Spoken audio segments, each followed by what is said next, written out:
when setting up your compressor, you select the option along the bottom on the channel that you want to affect.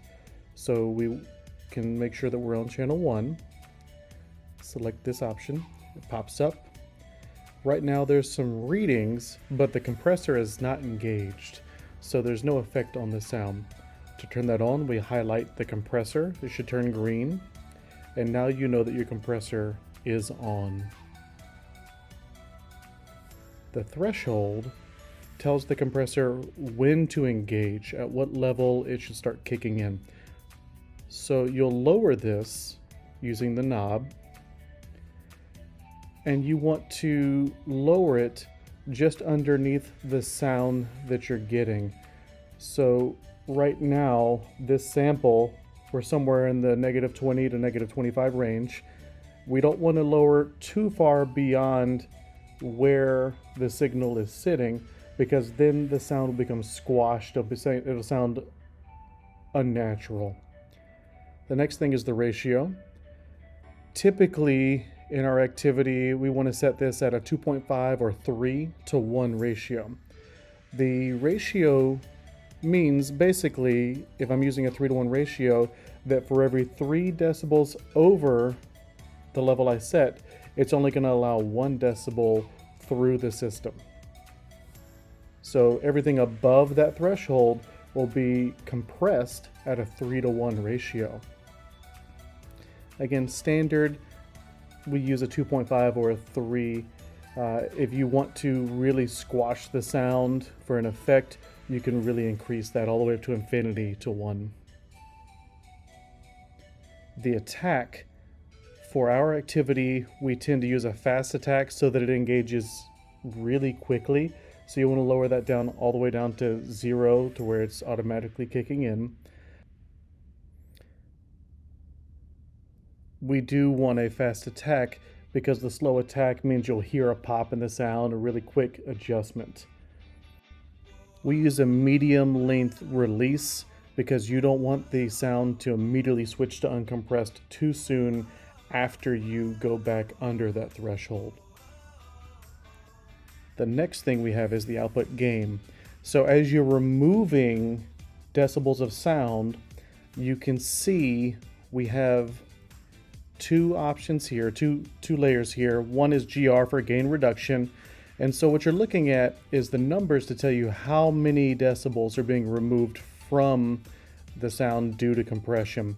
So you want to keep it in the 3 to 6 range.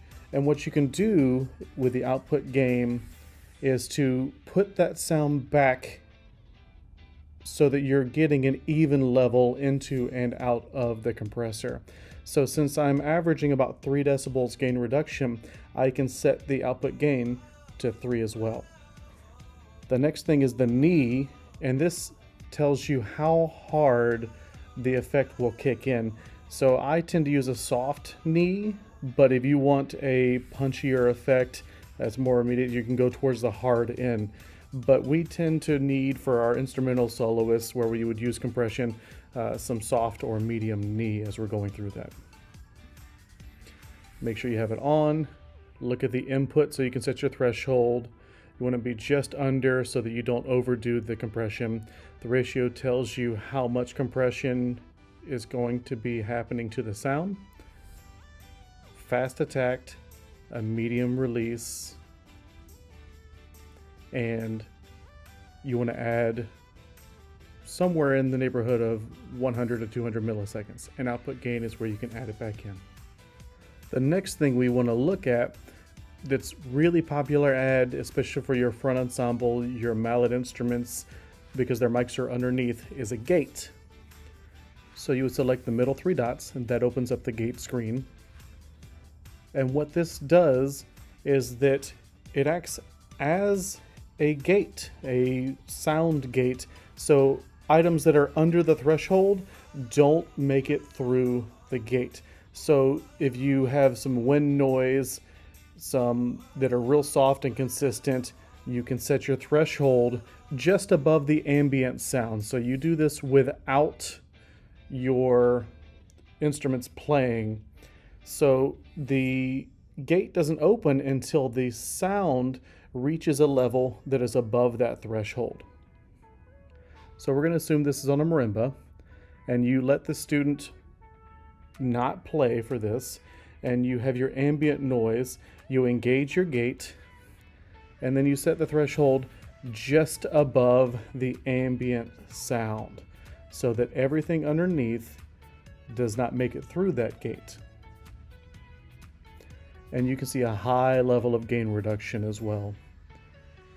And right now, the microphone is not allowing sound underneath that threshold make it through to the system. This might be different if you're outdoors. I'm indoors, so the wind noise might be a little bit different. In talking about the range, this is how extreme the gate is. So as you bring that number closer to 0, this is making it so the gate's not quite all the way closed so that some sound can get through. This allows you to get a little bit more dynamic contrast for softer passages if your threshold is not low enough. This is why we set the threshold with ambient sounds only. You want a fast attack because you want the gate to open immediately.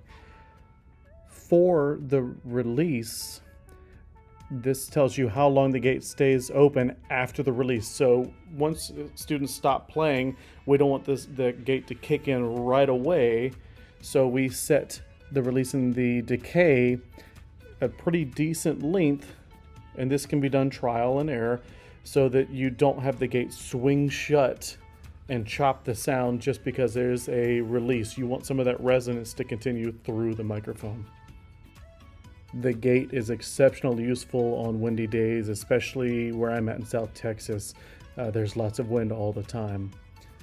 Well, that covers the gate, and thank you for watching.